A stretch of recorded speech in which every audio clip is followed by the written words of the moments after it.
بسم الله الرحمن الرحيم إن الحمد لله نحمده ونستعينه ونستغفره ونعوذ بالله من شرور أنفسنا وسيئات أعمالنا من يهده الله فلا مضل له ومن يضلل فلا هادي له وأشهد أن لا إله إلا الله وحده لا شريك له وأشهد أن محمدا عبده ورسوله يا أيها الذين آمنوا اتقوا الله حق تقاته ولا تموتن إلا وأنتم مسلمون يا أيها الناس اتقوا ربكم الذي خلقكم من نفس واحدة وخلق منها زوجها وبث منهما رجالا كثيرا ونساء واتقوا الله الذي تساءلون به والأرحام إن الله كان عليكم رقيبا يا أيها الذين آمنوا اتقوا الله وقولوا قولا سديدا يصلح لكم أعمالكم ويغفر لكم ذنوبكم ومن يطع الله ورسوله فقد فاز فوزا عظيما أما بعد فإن خير الكلام كلام الله وخير الهدي هدي محمد صلى الله عليه وسلم وشر الأمور محدثاتها وكل محدثة بدعة وكل بدعة ضلالة وكل ضلالة في النار أما بعد.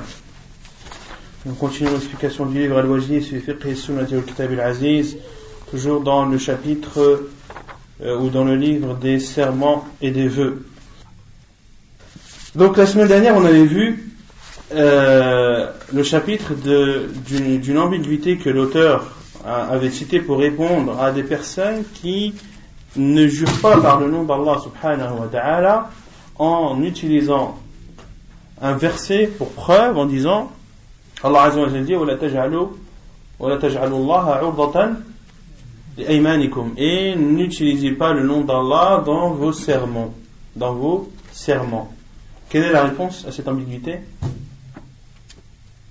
Non? On répond comme le Abbas a dit. Non? Que quand Allah a voulu dire ça, c'est le fait de quand une personne a jure pour ne pas faire un bien, comme le Abbas a dit, kafir an yamik, et fait le bien. Non.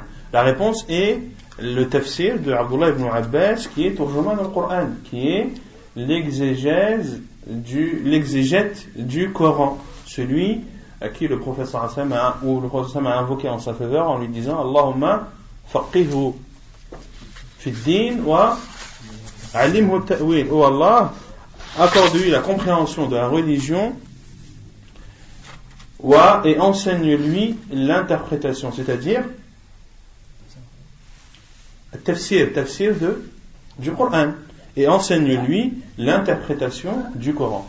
Et Abdullah ibn Abbas a dit que le sens du verset c'est n'utilisez pas le nom d'Allah dans vos serments lorsque vous vous interdisez quelque chose de bien, et que pour ne pas faire cette chose de bien et pour appuyer votre serment vous jurez par Allah, mais faites le bien et donnez l'expiation. Car certains ont dit moi je préfère ne pas jurer par le nom d'Allah,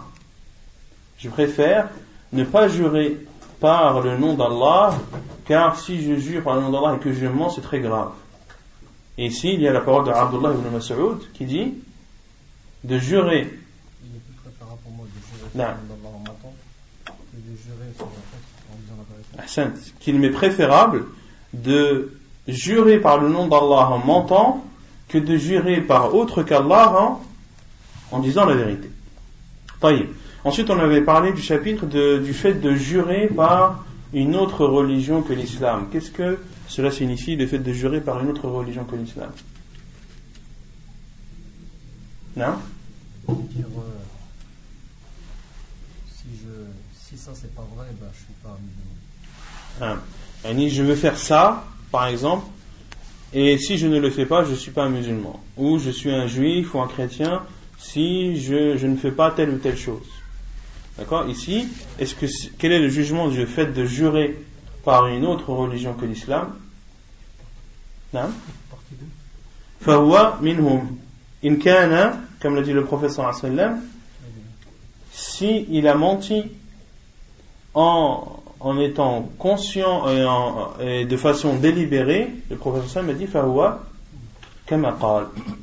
Et dans un autre hadith, le prophète sallallahu alayhi wa sallam a dit s'il a menti dans son serment, alors il sera comme il l'a dit, Et s'il a dit la vérité, alors l'islam ne reviendra pas à lui. non, l'islam ne reviendra pas à lui salima. C'est-à-dire que la religion qui lui reviendra ne sera pas saine.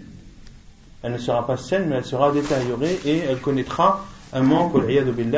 Il est donc interdit de jurer par une autre religion que l'islam, que tu dises la vérité ou non. Que tu dises la vérité ou non. Ensuite, on a vu le chapitre de lorsque l'on jure devant nous ou pour nous d'accepter ce serment. Si quelqu'un jure et te dit qu'il n'a pas fait telle chose, est-ce qu'on doit le croire? Oui. Et on a cité le hadith où le prophète sallallahu alayhi wa sallam a dit que Isa alayhi salam a vu un homme voler. Il lui a dit: as-tu volé? Il a dit: je jure par celui qu'il n'y a de vraie divinité que lui, que je n'ai pas volé. Et Isa alayhi salam a dit: كذبت عيني وآمنت بالله وكذبت بصري. Je crois en Allah et je traite de mensonge ou je considère ma vision comme étant mensongère. Et le prophète sallallahu alayhi wa sallam a dit: lorsque l'on jure pour vous ou en présence de vous sur quelque chose, alors فليرضى, qu'il accepte et qu'il se contente de cela. Ensuite, on avait dit qu'il y avait 3 sortes de serments. Il y avait 3 sortes de serments. Le premier qui est Yaminu al-Laghwi. Yaminu al-Laghwi, qui, comment on l'avait traduit? Un faux serment. C'est un serment qui, dans la forme ou en apparence, est un serment, mais la personne n'a pas l'intention de faire un serment. Donc c'est un serment qui est basé sur des paroles, on va dire, futiles, qui ne sont pas voulues. Ensuite, il y a la deuxième sorte de serment qui est Al-Yamin al-Ghamous. Al-Yamin al-Ghamous, qui est le serment mensonger avec préméditation. C'est-à-dire, c'est de jurer sur une chose qu'on a faite, de jurer que l'on n'a pas fait une chose que l'on a faite de façon délibérée. Ça, c'est Al-Yamin al-Ghamous. Et pourquoi est-ce qu'elle est appelée Al-Ghamous?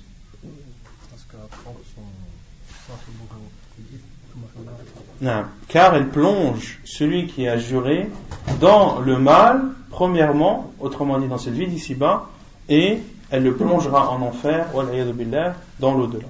Et il y a le troisième sorte qui est Al-Yaminu al-Mun'aqadah, ou al-Mun'aqidah, qui est le serment contracté, autrement dit un serment qui est valide. Un serment qui est valide. Donc concernant Yaminu al-Laghwi, qui peut donner un exemple de Yamin al-Laghwi, du faux serment? Non? Une personne quand elle dit Wallah tu vas manger, ou Wallah tu vas boire, sachant que la personne n'a même pas faire un serment. Non, donc c'est le fait de jurer, mais en ne voulant pas jurer, mais en voulant contraindre une personne ou forcer une personne à faire telle ou telle chose. On avait donné l'exemple de celui qui a des invités et qui dit: par Allah tu vas manger, par Allah tu vas boire. D'accord? Quelle est la preuve? Non?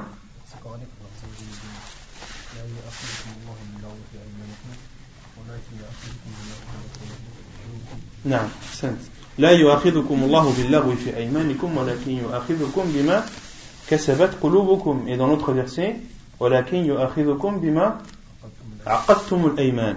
Allah ne prend pas en compte لا يؤاخذكم الله باللغو. Allah ne prend pas en compte les futilités dans vos serments. Autrement dit, Allah Azza wa Jal ne prend pas en compte les choses que vous avez dites en jurant, mais par laquelle vous n'aviez pas l'intention de jurer. Par laquelle vous n'aviez pas l'intention de jurer, mais Allah subhanahu wa ta'ala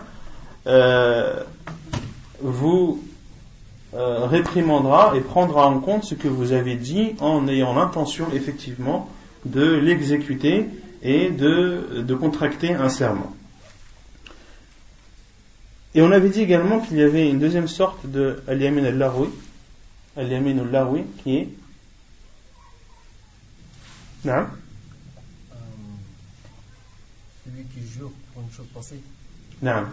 Qui dit la vérité. Celui qui a juré sur une chose passée en pensant effectivement que c'était vrai.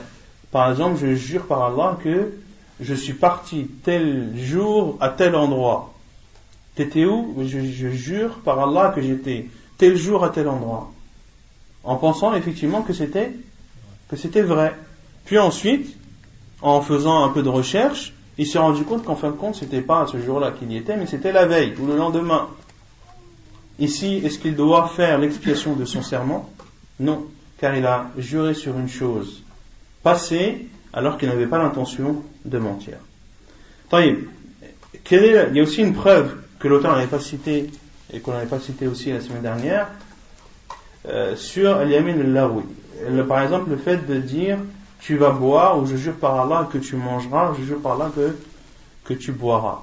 Il y a un hadith dans le Bukhari où le prophète sallallahu alayhi wa sallam, après la prière de l'Isha, s'est adressé à ses compagnons et leur a dit que celui qui a la nourriture de 4 parte avec le 5e, que celui qui a de quoi nourrir 5 personnes parte avec le 6e, que celui qui a de quoi nourrir 7 personnes parte avec le 8e. Et le prophète sallallahu alayhi wa sallam s'est adressé à ses compagnons pour que chacun prenne parmi Ahl al-Suffa ce qu'il pouvait. Ahl al-Suffa qui sont des personnes qui, au temps du prophète sallallahu alayhi wa sallam, n'avaient en leur possession que leurs vêtements. Ils n'avaient pas de famille et ils n'avaient pas de biens. Ils n'avaient pas de maison. Donc Ahl al-Suffa, le prophète sallallahu alayhi wa sallam, prenait soin d'eux et était généreux envers eux. Et ce soir-là, après la prière de l'Isha, le prophète sallallahu alayhi wa sallam s'est adressé à ses compagnons en disant ceux qui ont la nourriture de 3, qu'ils prennent avec lui le 4e, car dans d'autres hadiths, le prophète sallallahu alayhi wa sallam a dit le repas de 2 suffit à 3, le repas de 3 suffit à 4, etc., etc. Et Abu Bakr radiallahu anhu a pris avec lui 4 parmi Ahl al-Suffa. D'autres compagnons en ont pris 3, d'autres en ont pris 2, et le prophète sallallahu alayhi wa sallam en a pris combien? 10. Le prophète sallallahu alayhi wa sallam en a pris 10 avec lui.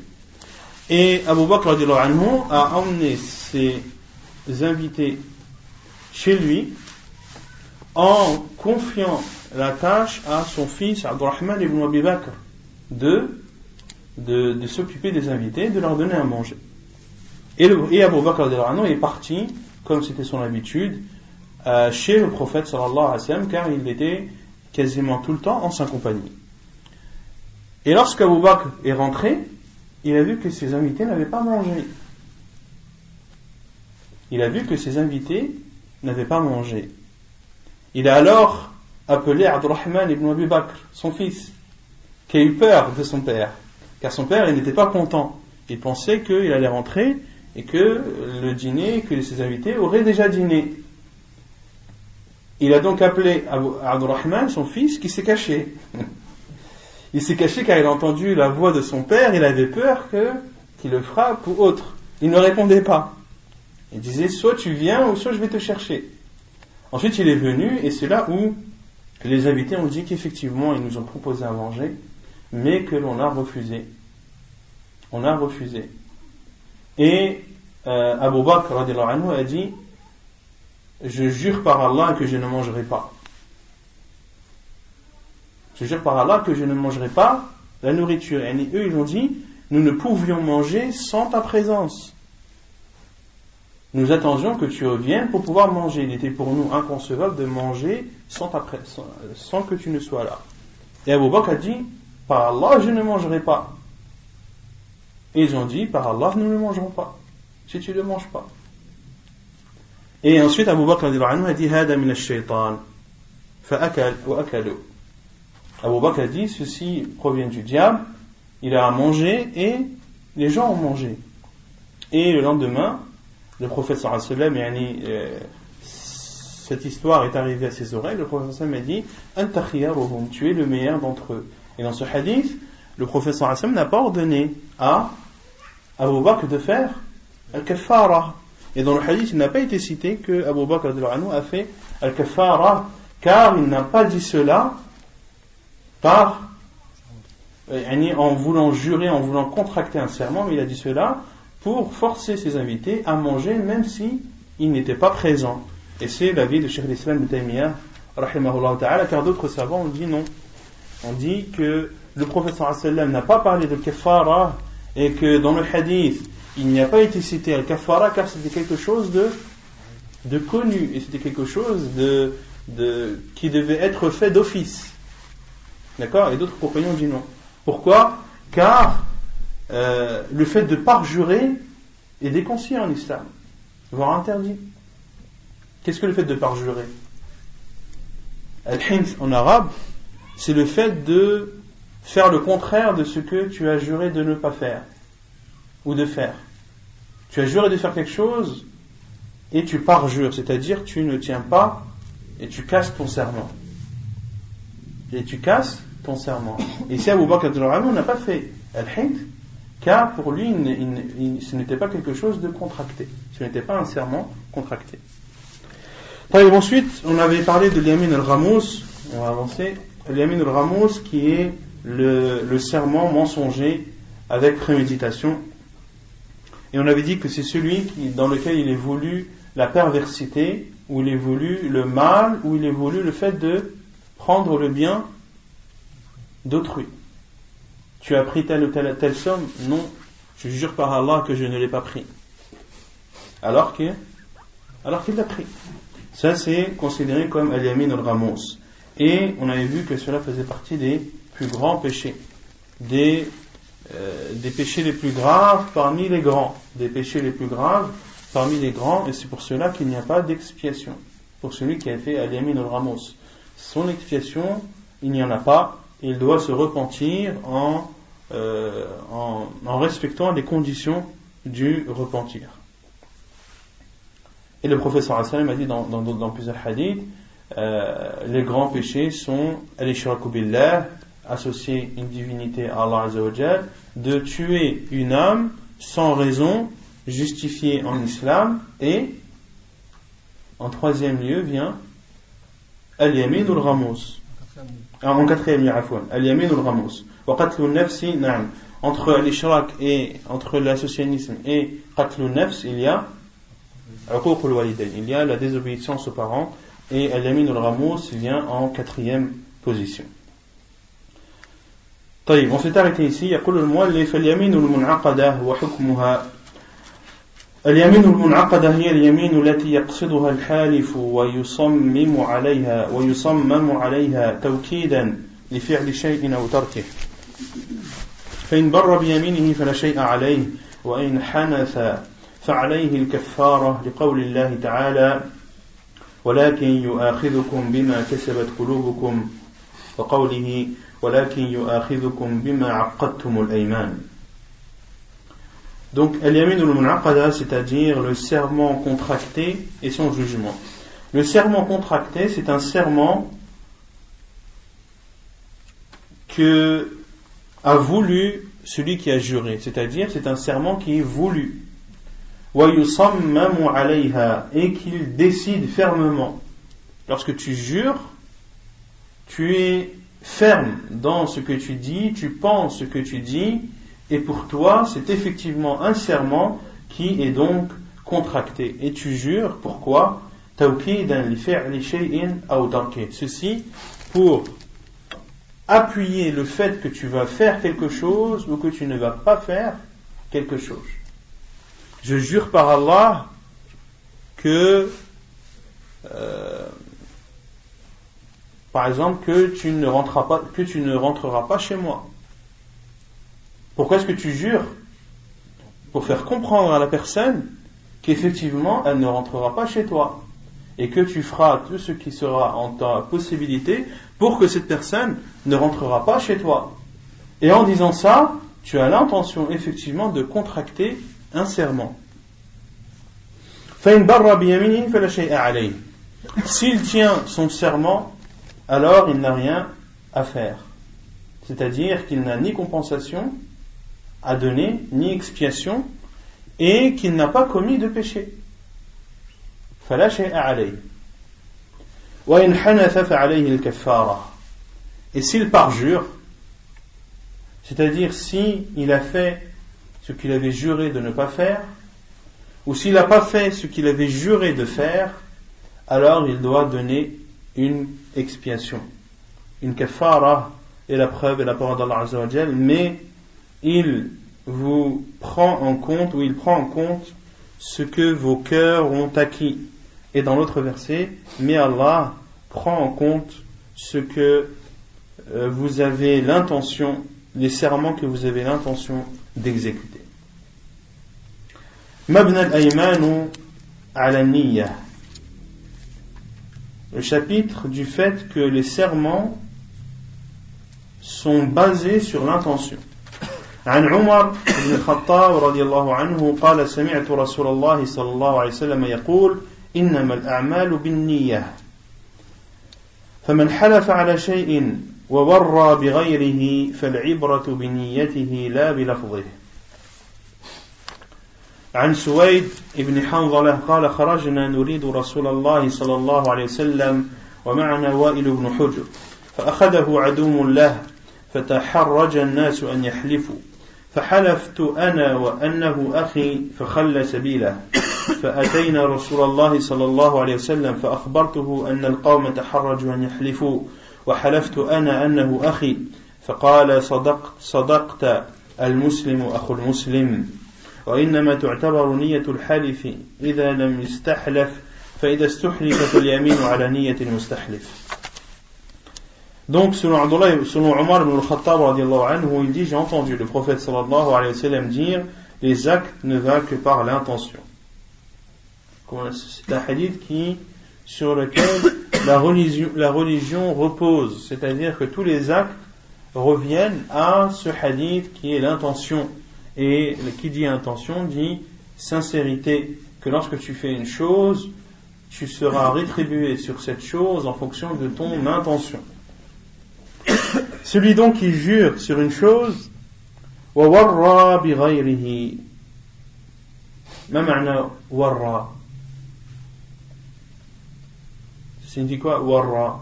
Ça vient de التورية. التورية. Il dit une chose, mais il dit quelque chose. Non? Il dit une chose, mais derrière cette chose, il dit autre chose. Il dit le contraire de ce qu'il pense. Ou il dit quelque chose qui est différent de ce qu'il pense. D'accord? Par exemple, je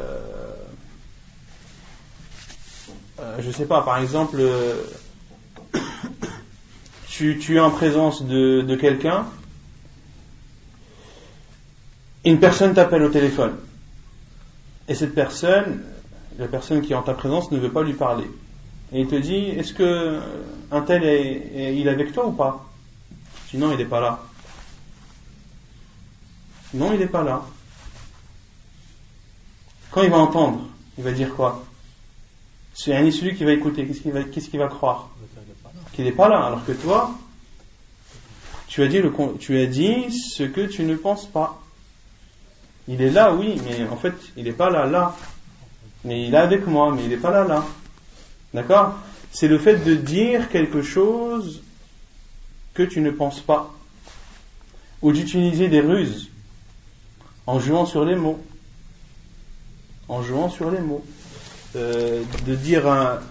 D'utiliser un mot qui a plusieurs sens, et toi, le mot que tu as utilisé, tu voulais tel sens et pas celui-là.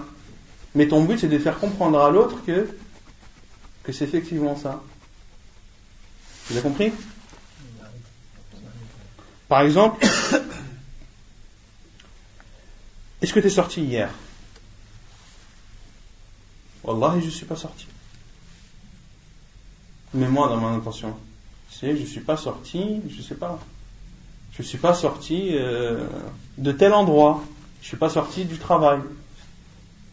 Alors que la personne te demande est-ce que tu es sorti hier, c'est-à-dire est-ce que tu es sorti de chez toi. Tu dis non, moi hier je suis pas sorti. Mais dans ton intention c'est je suis pas sorti du travail. Est-ce que tu es parti là-bas? Wallahi je suis parti. Tu vois? Par exemple, tu parles à quelqu'un, tu dis Wallahi hier je suis parti là-bas. Alors que dans la discussion, la personne va croire que tu parlais d'un endroit bien précis, alors que toi tu parlais d'un autre endroit qui n'a rien à voir avec celui-là. C'est clair ou pas? Donc c'est le fait de jurer en ayant l'intention de jurer en utilisant des termes qui ne sont pas ce que tu penses. Et dans les serments, c'est l'intention de celui qui jure qui est pris en compte. C'est l'intention de celui qui jure qui est pris en compte. Quelle est la preuve? La preuve, c'est le hadith de Suwayd ibn Hanzala qui dit nous étions sortis pour aller voir le prophète sallallahu alayhi wa sallam. Il y avait avec nous Wa'il ibn Hujr. فأخذه عدو له. Et un de ses ennemis l'a pris, l'a capturé. A capturé qui? Al-Wa'il. Wa'il ibn Hujr. فَتَحَرَّجَ النَّاسُ أَنْ يَحْلِفُوا. Les gens ont éprouvé de la gêne à jurer. Ça veut dire quoi ça? Ils ont eu de la peine ou ils ont éprouvé de la gêne à jurer. فَتَحَرَّجَ النَّاسُ أَنْ يَحْلِفُوا. Pourquoi? Parce qu'on voit qu'après le hadith, on voit qu'ils les ont forcés à jurer pour savoir si c'était vraiment leur frère ou pas. Mais pourquoi? Pourquoi est-ce qu'on parle directement de jurer? Parce qu'à l'époque, lorsque tu faisais partie d'une tribu, tu étais respecté. Et si on fait du mal à quelqu'un de ta tribu, tu auras affaire à toute la tribu. D'accord? Eux, ils étaient en voyage pour aller voir le prophète sallallahu alayhi wa sallam. Ils étaient donc plusieurs. Et un des ennemis de Wa'il ibn Hujr l'a pris, et les gens avaient de la gêne à jurer, à dire par Allah, il fait partie des nôtres. Autrement dit, laisse-le tranquille, il fait partie des nôtres.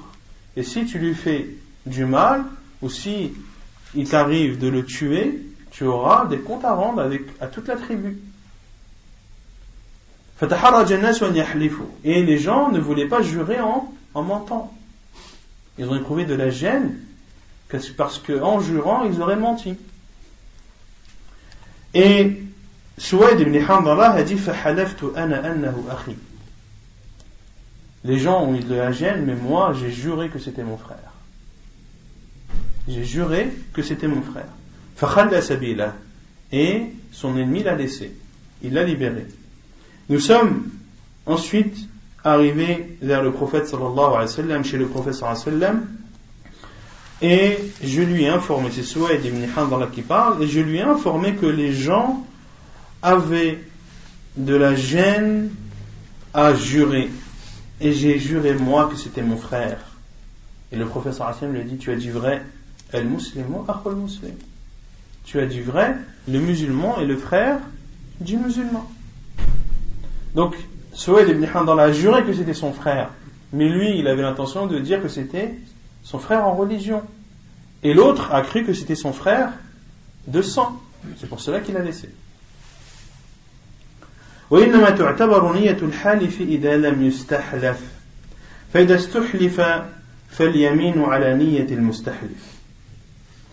Et donc, la règle, la base, c'est que dans un serment, c'est l'intention de celui qui jure qui compte. D'accord? Si par la suite, il s'avère que, par exemple, si on prend le cas, que celui à qui tu as juré découvre la vérité, qu'en fin de compte c'était pas son frère, mais c'était son frère en religion, est-ce qu'on dit à Suwayd kaffir an yaminik? Est-ce qu'on dit à Suwayd tu as tort et tu dois faire une expiation? On dit de toute façon dans le serment tout dépend de l'intention de celui qui jure. C'est l'intention de celui qui jure qui compte. Et c'est lui qui sait s'il doit faire une expiation ou pas, car c'est lui qui connaît le mieux son intention. Mais il y a un cas dans lequel l'intention de celui qui a juré n'est pas prise en compte, mais que c'est l'intention de celui qui demande de jurer qui est prise en compte. Dans quel cas? Dans le cas où il y a une offense, où il y a un problème, et qu'on te demande de jurer. On te dit jure par Allah, par exemple, il y a un problème d'argent, on te soupçonne d'avoir volé telle somme. Et on te dit jure que c'est pas toi qui l'as pris. Et toi tu jures, Wallah c'est pas moi qui l'ai pris. Mais toi pour toi j'ai pas pris mon petit déjeuner ce matin. Tu jures par Allah que je l'ai pas pris, mais toi pour toi c'est le petit déjeuner ce matin. Dans ce cas non. Pourquoi? Car là il y a un problème, il y a une dispute, il y a une discorde, et on te demande de jurer sur cette chose bien précise. Est-ce que effectivement c'est toi qui as pris cet argent ou c'est pas toi? Si tu dis Wallahi, je ne l'ai pas pris, alors que toi tu pensais autre chose, ici, est-ce que l'intention de celui qui jure est prise en compte? Non. Non. Le juge considérera que tu as juré que ce n'était pas toi qui as pris cette somme. Et si tu viens dire au juge, oui, mais tu connais le hadith où Suwayd a dit, le juge va te dire non. Ça c'est quand il n'y a pas de problème, quand il n'y a pas de discorde. Quand il n'y a pas de problème à résoudre, et surtout quand c'est des problèmes de vol ou autre. Et là, le juge aura le droit de le réprimander. La preuve, car il y a des preuves, et certains savants ont dit, إذا كان, et ceci à condition que celui qui te demande de jurer n'est pas un offenseur. Autrement dit, si celui qui te demande de jurer, c'est quelqu'un qui te veut du mal. D'accord? C'est quelqu'un qui te veut du mal. Par exemple, c'est quelqu'un qui, pour une histoire de bonbons, par exemple, il a une épée à la main. Et si jamais c'est toi qui a pris telle ou telle chose, eh ben c'est ta tête qui risque de sauter. Là, c'est quelqu'un qui te veut du mal. Et là, tu as le droit d'utiliser at-tawriyah, de jurer en ayant l'intention que c'est autre chose. Pourquoi? Parce que la personne qui est en face de toi, elle te veut du mal. Elle veut t'offenser. Mais si c'est toi l'offenseur, et que la personne qui te demande de jurer, c'est une personne qui est juste, et qui recherche la vérité, et qui veut que la vérité apparaisse au grand jour, là tu n'as pas le droit de le faire. Là, quand tu jures, eh bien ce sera selon l'intention de celui qui t'a demandé. C'est clair ou pas? عن أبي هريرة رضي الله عنه قال رسول الله صلى الله عليه وسلم إنما اليمين على نية المستحلف. وعنه أي عن أبي هريرة قال رسول الله صلى الله عليه وسلم يمينك على ما يصدقك به صاحبك. الحديثان رواهما مسلم في صحيحه. Selon Abu Huraira, le prophète sallallahu alayhi wa sallam a dit, le serment est selon l'intention de celui qui a demandé de jurer. Ala niyatil mustahlif, il y a al-halif, il y a al-mustahlif. Al-halif c'est celui qui jure, et al-mustahlif c'est celui qui demande de jurer. Et ici, le prophète sallallahu alayhi wa sallam a dit, le hadith est authentique rapporté par Muslim et autres, le serment est selon l'intention de celui qui a demandé de jurer. Et dans un autre hadith, de Abu Huraira également, rapporté dans Muslim également et autres, ton serment est selon ala ma yusaddiquka bihi sahibuk. Et ton serment est valable selon ce qu'a cru ton compagnon. Autrement dit, ton compagnon qui t'a demandé de jurer. Ton serment sera valable et valide selon son intention à lui qui t'a demandé de jurer, et ceci dans un contexte de discorde, dans un contexte de désaccord, dans un contexte de jugement, etc. C'est clair ou pas? Pour terminer dans Al-Yamin Al-Mun'aqidah, les savants disent que l'intention, et que le serment dépend de l'intention de celui qui jure, mais à condition que ce soit quelque chose de possible. De possible selon les termes qui sont utilisés. Par exemple, quelqu'un qui dit Wallahi, aujourd'hui, je ne dormirai que sur un tapis. Si j'ai pas de tapis, je dors pas. 2 heures plus tard, tu le vois, il dort sur la terre, sur le sable.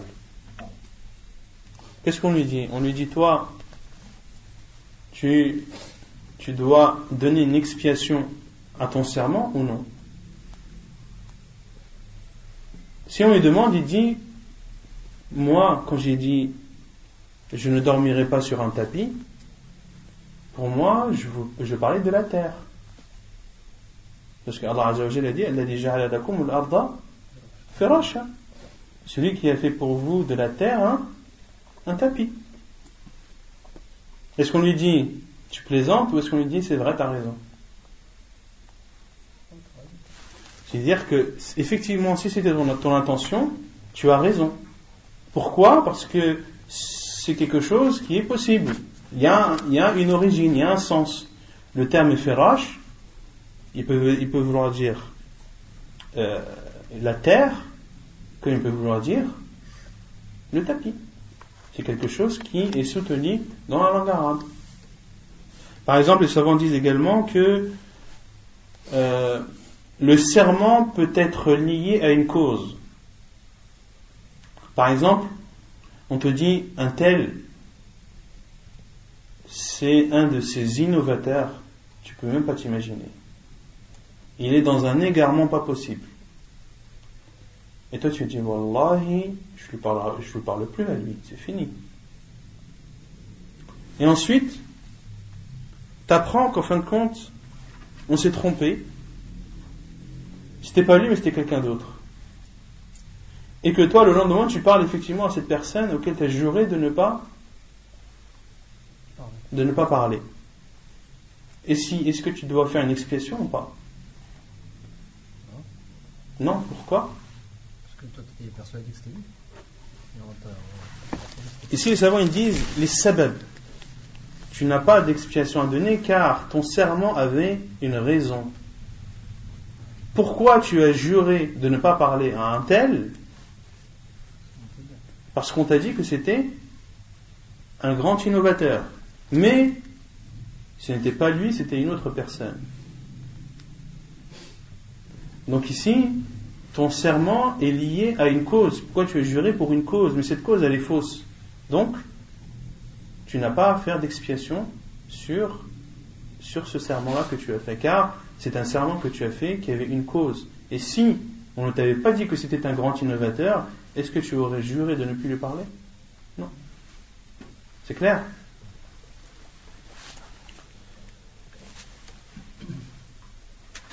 Et également, faut que cela soit justifiable, par exemple, par al-urf. Par exemple, si tu utilises un terme qui, dans ton entourage, veut dire telle ou telle chose.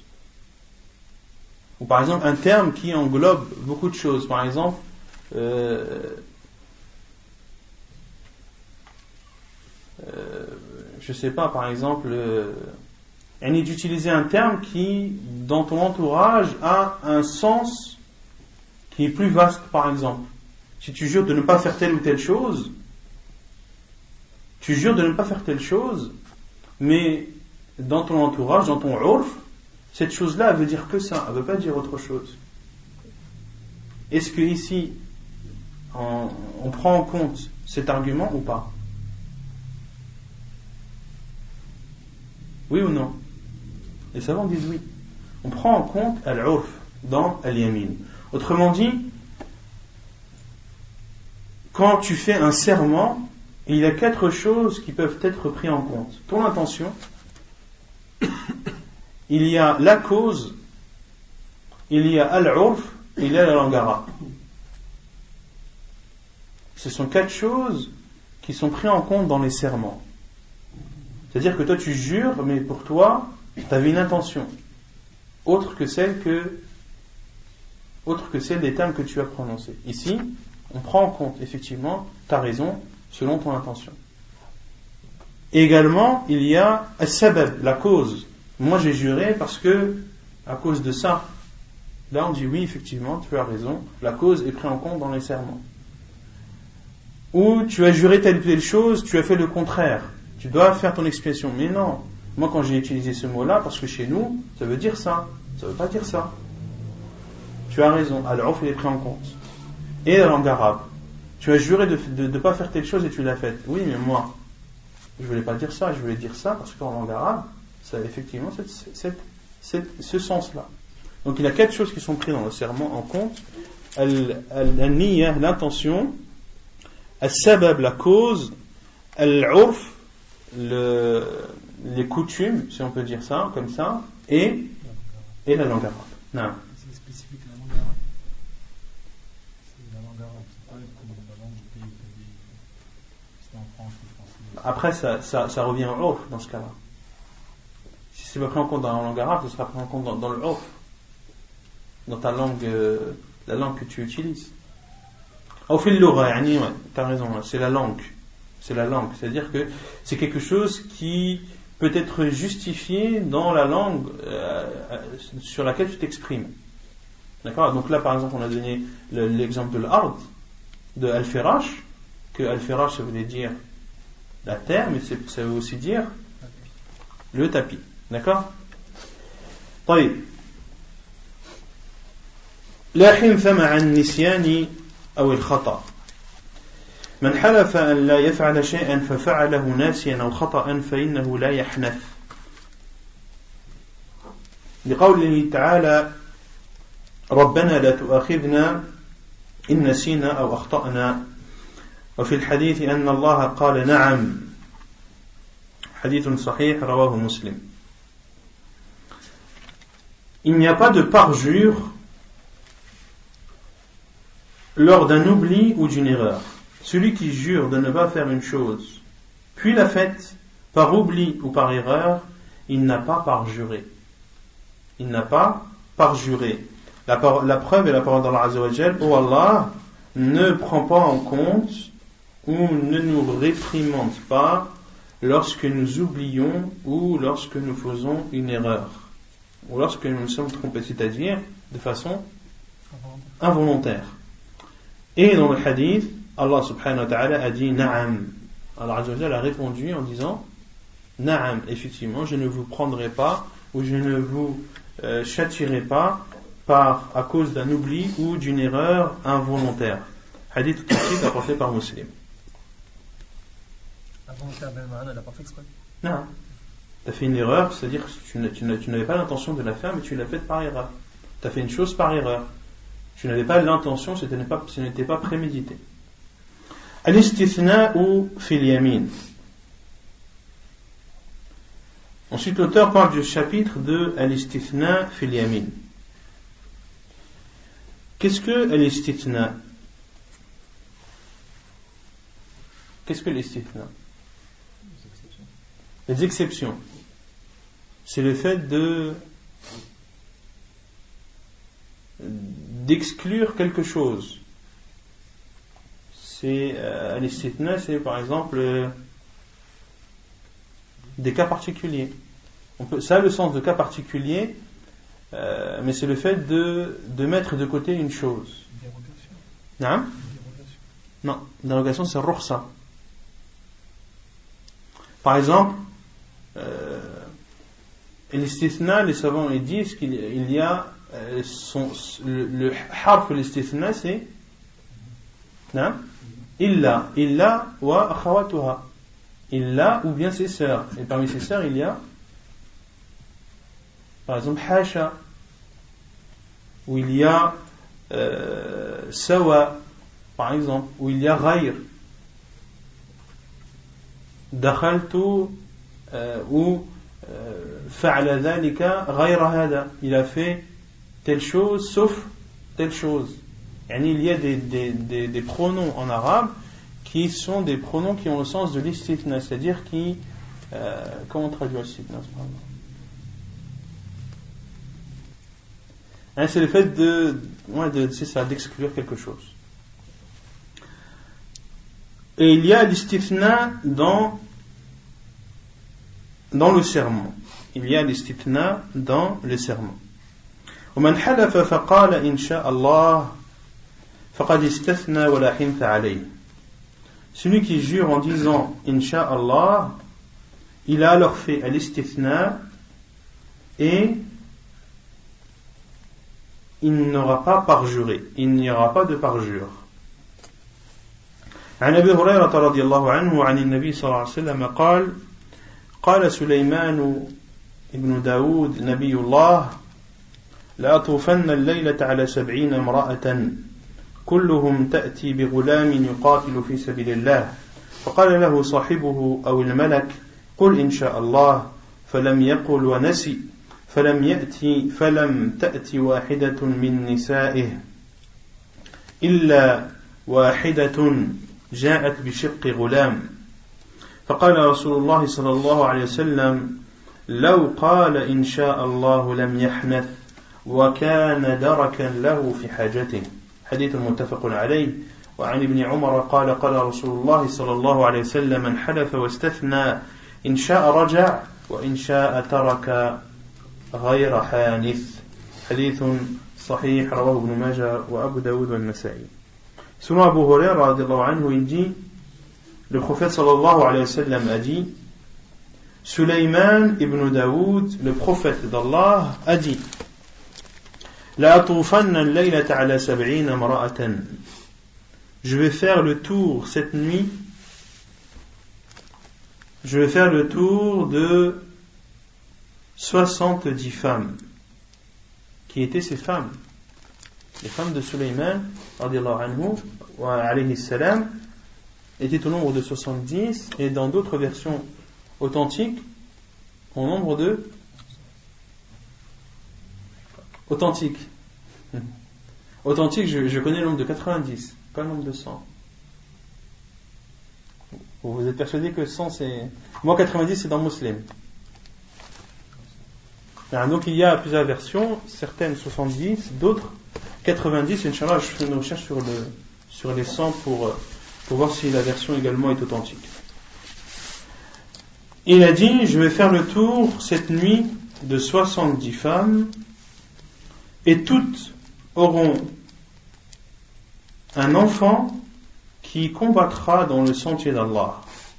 فقال له صاحبه, et son compagnon ou l'ange lui a dit, dis Inch'Allah, dis Inch'Allah si Allah le veut. فلم يقل ونسي, il n'a pas dit et a oublié. Il n'a pas dit Inch'Allah et a oublié. فلم تأتي واحدة من نسائه, et aucune de ces femmes n'est tombée enceinte. إلا واحدة جاءت بشق غلام, sauf une qui est venue بشق غلام. C'est quoi shiqq ghulam? Hein? Oui, non. La moitié d'un enfant.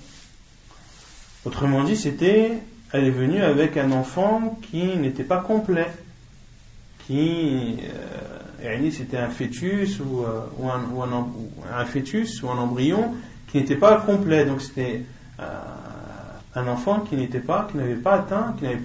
pas été créé dans sa totalité. فقال رسول الله صلى الله عليه وسلم, le prophète صلى الله عليه وسلم dit لو قال إن شاء الله لم يحنث.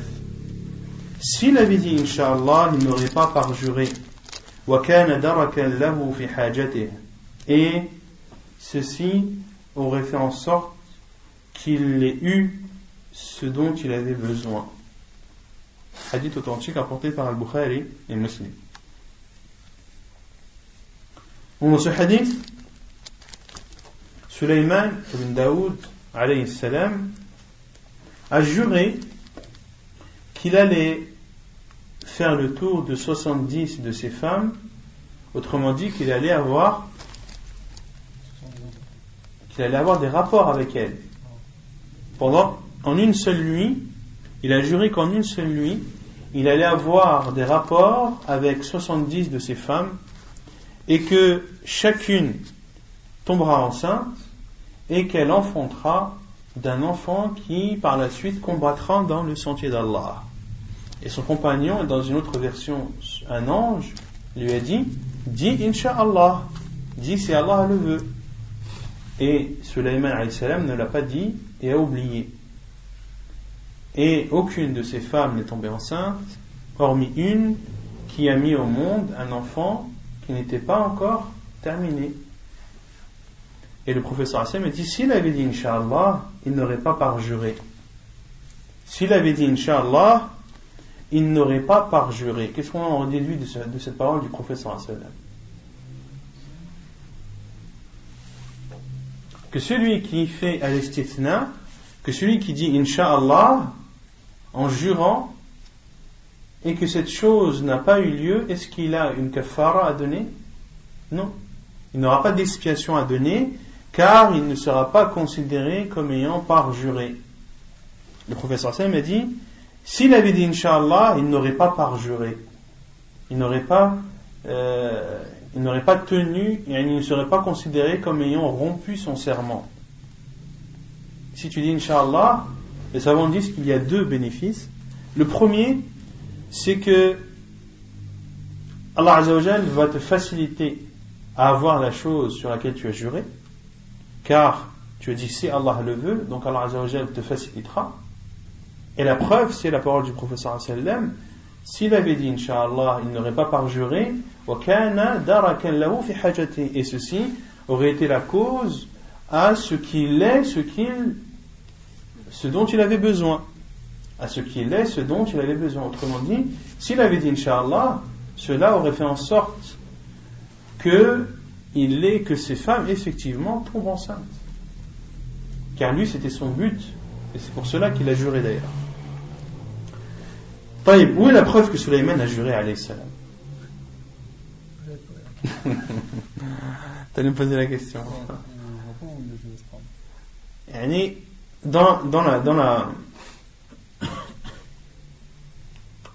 Sulayman a dit la atufanna, je vais faire le tour.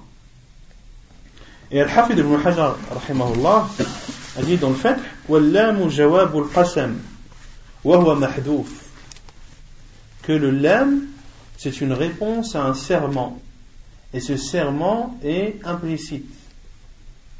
Ay wallahi la atufan, c'est-à-dire par Allah je vais faire le tour de mes femmes. Et il faut comprendre la langue arabe, il faut avoir un certain niveau de langue arabe. Le lam est une lettre qui est dite en réponse à un jurement, à un serment. D'accord? La atufanna, ici, Sulayman alayhi salam a dit cela en réponse à un serment qui est implicite. وهو محذوف أي والله لا أطوفن. Et Al-Hafid ibn Hajar a dit, et la preuve que ici al-lam jawab lil-qasam, c'est que le prophète sallallahu alayhi wa sallam a dit, s'il avait dit Inch'Allah, il n'aurait pas parjuré. Mais si tu parjures, c'est que tu as juré. On ne parjure pas si on n'a pas juré. Donc ceci prouve bien que le lam ici est un lam en réponse au serment, et donc que le serment est implicite. Et que le serment est implicite. C'est clair ou pas? Non. Le lam dans tous les cas ou ça dépend Non, pas dans tous les cas. Non. Le lam il a plusieurs sens. Le lam, ça peut être les sababiyya. Le lam, les sababiyya. Le lam, il peut avoir le sens de la cause. Matalan, dhahaba li ajli fulan. Le lam pour appuyer une chose. Non, justement, le lam, justement, il a plusieurs sens. Parmi ces sens, il y a, comme j'ai dit, as-sababiyya, il y a at-tawkid, il y a lam at-tamlik. Non, tu parles du tawkid, non. Donc le lam a plusieurs sens, soit pour appuyer quelque chose, soit pour dire que telle chose t'appartient, ou soit pour dire que telle chose a été faite à cause de ça, mais c'est aussi, parmi ces sens, jawab al-qasam, une réponse à un serment. Non. Et parjurer, il doit faire ce qu'il a fait. Moi je comprends pas le parjurer. Parjurer. Par exemple, tu dis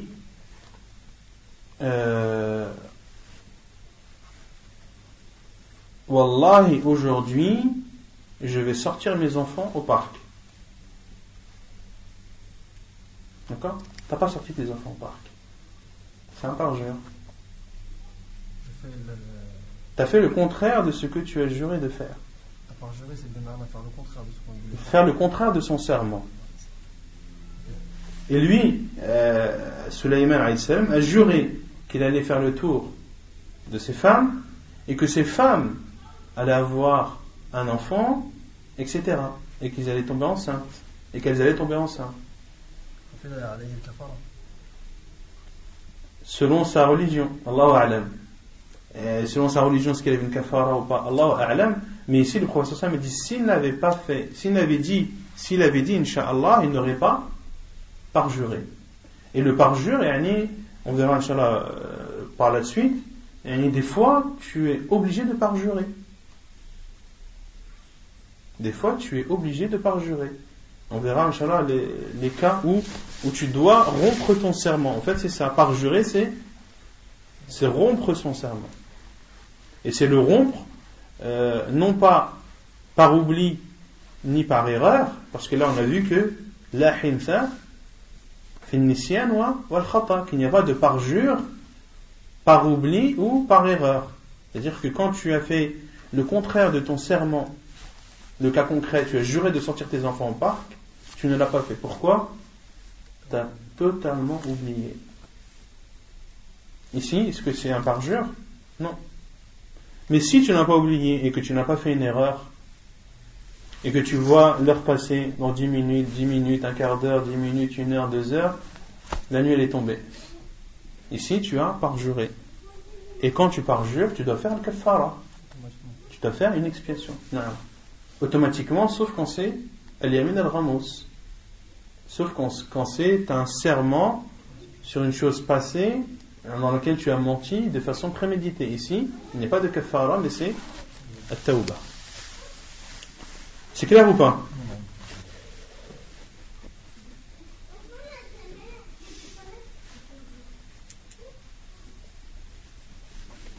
Taïb. Et les savants disent que certains disent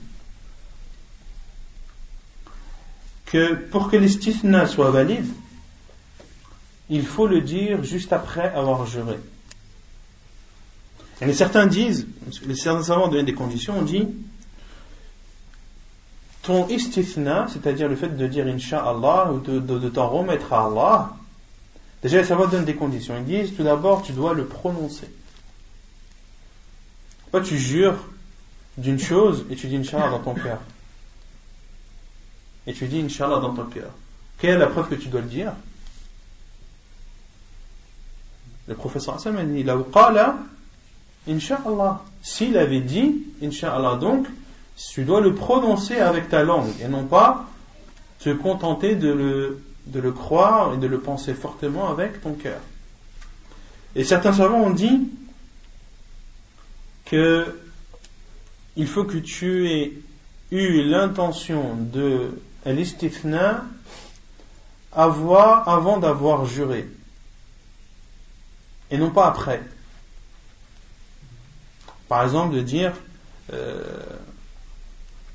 je jure par Allah que je vais sortir mes enfants au parc aujourd'hui. D'accord? Et tu vois que ça va être chaud. Donc tu dis Inch'Allah. Tu dis Inch'Allah. Pourquoi tu dis Inch'Allah? Pour que 2-3 heures après, quand vraiment tu vois que là c'est plus possible et qu'il y a un gros problème, là tu dis Inch'Allah. Dans quel but? C'est pas grave, je vais faire des sifna dans mon serment, même si je ne ramène pas, c'est pas grave, j'aurai pas de kafara à donner ou à faire. Ici, certains savants disent non. Pourquoi? Car quand tu as fait ton serment, est-ce que tu avais l'intention de faire l'istithna ou pas? Non. Tu as parlé de l'istithna par la suite parce que ça t'arrangeait. Mais au moment où tu as fait le serment, tu n'avais pas l'intention. Et certains savants ont dit non, peu importe l'intention. Ce qui est important, c'est de dire à l'istithna après avoir juré. Après avoir juré. C'est l'avis le plus sûr. C'est l'avis le plus sûr. Non. Et là justement, donc l'avis le plus sûr, c'est que tu n'es pas obligé d'avoir eu l'intention de faire l'istithna avant d'avoir juré. Ensuite, la deuxième question qui se pose, les savants disent que tu dois faire l'istithna, c'est-à-dire de dire Inch'Allah. Et l'istithna aussi, il y a plusieurs formules. Tu n'es pas obligé de dire Inch'Allah forcément. Tu as le droit de dire Bi'iradatillah ou Ida aradallah, si Allah le veut, selon la volonté d'Allah, si Allah le désigne. Que ce soit des paroles dont on comprend que tu remets la chose à Allah. Ah, mais ça reprend aussi dans Allah. Pourquoi? Maintenant, tu dis Bismillah. Non. C'est comme Allah Azza wa Jal. Allah Azza wa Jal. C'est غير مخلوق. Non, mais c'est pas un. Là, c'est pas un qasam, là. Là, quand tu dis Bismillah, tu jures pas par la volonté d'Allah. Là, tu jures. Par exemple, tu dis Wallahi, aujourd'hui, je vais sortir mes enfants au parc. Bismillah. Bismillah. Là, tu as fait l'istithna. L'istithna, c'est pas un serment. C'est une condition que tu viens mettre dans ton serment. D'accord? Tu dis voilà, j'ai fait mon serment, mais attention, j'ai posé la condition. La condition, c'est j'en remets à Allah. Je remets ce serment à Allah. C'est-à-dire que si Allah le veut, je le ferai, mais si je ne le fais pas, j'ai fait l'istithna. Donc je n'aurai pas de kafara à faire. Vous avez compris? Donc, les savants ont dit il faut le dire après. Certains ont dit il faut le dire juste après. Et d'autres ont dit tu as le droit de le dire tant que tu es dans le même endroit et que la discussion ne s'est pas interrompue. Et ils ont pour preuve, et c'est l'avis le plus sûr, le deuxième avis, ils ont pour preuve, regardez les savants comment ils réfléchissent, ils ont dit le prophète sallallahu alayhi wa sallam dans Am al-Fath, l'année de la victoire, lorsqu'il est rentré à la Mecque, le prophète sallallahu alayhi wa sallam s'est adressé à ses compagnons. Et parmi les choses qu'il leur a dit dans ce discours, il leur a parlé du caractère sacré de la Mecque. Ça on l'avait vu dans Kitab al-Hajj.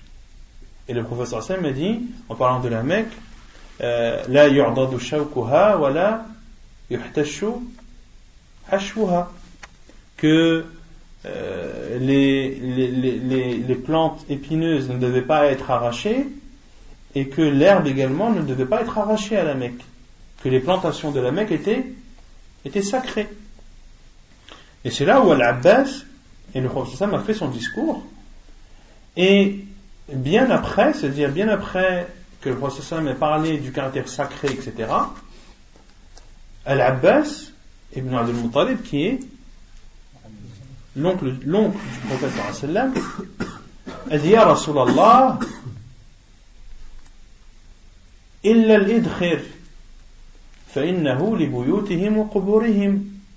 Et le prophète sallam, l'Abbas a dit au prophète sallam: que dis-tu de al-idkhir, qui est une plante ou une sorte d'herbe qu'ils utilisent pour leur maison et pour leur tombe? Et le prophète sallam a dit: illa al-idkhir. Ici le prophète sallam a fait l'istithna, il a exclu des choses que tu n'as pas le droit d'arracher à la Mecque, il a exclu al-idkhir. Et quand est-ce que le prophète sallallahu alayhi wa sallam a exclu? Quand est-ce qu'il a fait l'istithna? Après son discours. Hein? Non, pendant son discours, mais pas au moment où il a parlé du caractère sacré de la Mecque, mais c'était bien après. Et comme si quelqu'un faisait une conférence et puis vers la fin de la conférence, quelqu'un qui pose une question: ce que tu as dit tout à l'heure, mais il est dans le même endroit, le discours est dans sa continuité, mais al-istithna ici est venu après. Il n'est pas venu juste après que le prophète ait parlé et dit: voilà, vous n'avez pas le droit d'arracher l'herbe de la Mecque, sauf à l'idkhir, car c'est pour vos maisons et pour vos tombes. Mais l'istithna est venu bien après. Est-ce qu'il a été pris en compte? Oui, l'idkhir a été pris en compte. C'est le seul herbage que tu as le droit d'utiliser et d'arracher dans la ville de la Mecque. Et les savants ont déduit que quand tu jures, voilà, je jure qu'aujourd'hui je vais sortir les enfants, ensuite je ferai ci, je les ramènerai là, je ferai ci, je ferai ça, et dans la discussion avec ta femme par exemple, et puis après tu dis Inch'Allah, Bidnillah, tu dis Bidnillah 2-3 minutes, 5 minutes, voire une demi-heure si tu es toujours dans la discussion, après avoir juré que tu allais emmener des enfants au parc. Ici l'istithna est valide. C'est clair ou pas? طيب. Et le second hadith est le hadith d'Abdullah ibn Umar radiallahu anhu qui dit: le prophète sallallahu alayhi wa sallam a dit: Man halafa, celui qui jure, wastathna, et exclut, in sha'a raja' wa in sha'a taraka ghayra hanif.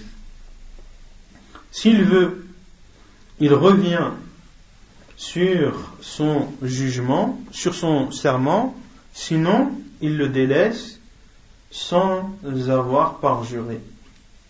Il le délaisse sans avoir parjuré.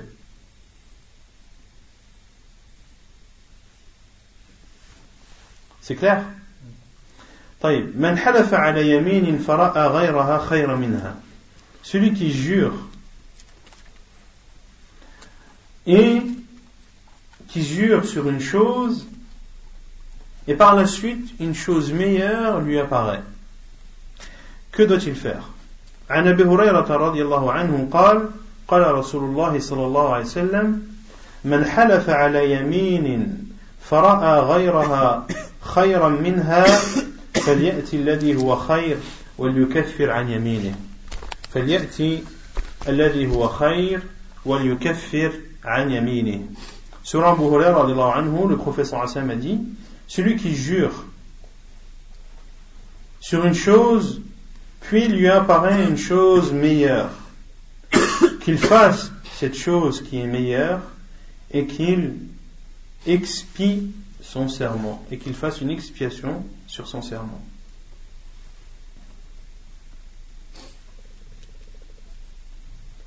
Par exemple,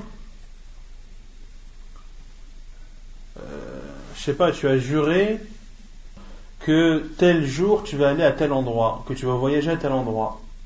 Mais en réfléchissant, Tu dis que si je reste, je pourrais rendre visite à mes parents, je pourrais ensuite aller à la mosquée, je pourrais apprendre, en plus il y aura le cours de tel cheikh, il y aura ci, il y aura ça. Et pour moi, c'est mieux de ne pas voyager. Mais j'ai juré. J'ai juré que j'allais voyager. Mais ce jour-là, il y a des choses meilleures à faire. Ici, le professeur Sam me dit qu'il fasse ce qu'il y a de mieux, qu'il fasse ce qu'il y a de mieux et qu'il donne et qu'il fasse l'expiation de son serment. Là, c'est une obligation. Là. Est-ce que c'est une obligation?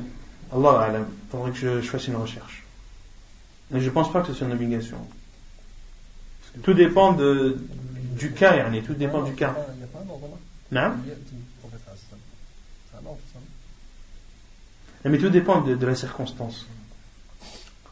Tout dépend de la circonstance. Par exemple, si, je ne sais pas, un père de famille, quelqu'un vient demander sa fille. Il le voit 2-3 minutes, ça lui plaît pas. Il lui plaît pas. Il dit à sa fille, Wallah, je te marierai pas avec lui. Il n'y pense même pas. Ensuite, c'est arrivé aux oreilles de ses amis, à ce père. Il dit, comment ça, t'as juré que tu n'allais pas donner ta fille à lui? Mais lui, tu le connais pas ou quoi, lui? C'est un tel. Il a ci, il a ça comme qualité. Je nous crois quand même, on est tes amis, on va pas te... Oui, c'est vrai, je vous crois, il n'y a pas de problème. Ah, je savais pas que c'était comme ça, mais je le connaissais pas. Et j'ai eu un doute et j'ai juré que je n'allais pas le donner à ma fille. Ici, il doit faire ce qu'il y a de mieux. Il doit faire ce qu'il y a de mieux et faire une expiation de son péché et autoriser sa fille à se marier avec cet homme. فهمت؟ طيب ونكتفي بهذا القدر سبحانك اللهم وبحمدك أشهد أن لا إله إلا أنت أستغفرك وأتوب إليك.